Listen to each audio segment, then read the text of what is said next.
আপোনালোকে চাই আছে পাব্লিক টিভি অসম। জলিছে মুহূৰ্তৰ এটা বিগ ব্ৰেকিং নিউজ। আজিও দুদুকলনি তীৰাবস্তিত সন্দেহযুক্ত হেৰোইন সহ এজন যুৱকক আটক কৰিছে আৰক্ষীয়ে। সোমবাৰে সন্ধিয়া 7মান বজাত অসম নাগালেণ্ড সীমান্তৰ লাহৰিজানৰ দুদুকলনি তীৰাবস্তিত আৰক্ষীৰ জালত পৰে সন্দেহজনক হেৰোইন সহ এজন যুৱক।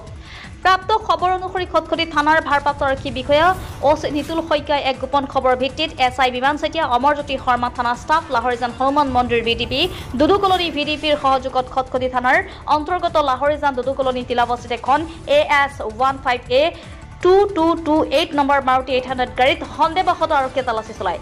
তালাচীকালত গাড়ীখনৰ চালকজনৰ পেণ্টৰ পকেটৰ পৰা সন্দেহজনক এটা চাদা টেমাত লুকুৱাই অনাৰ সৰবৰাহৰ চেষ্টা চলাইছিল। প্ৰায় 2.750 গ্ৰাম সন্দেহজনক হেৰোইন উদ্ধাৰ কৰিছে আৰক্ষীয়ে।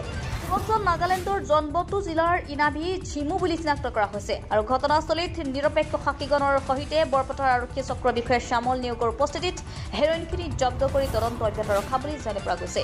Bureau report public TV Assam.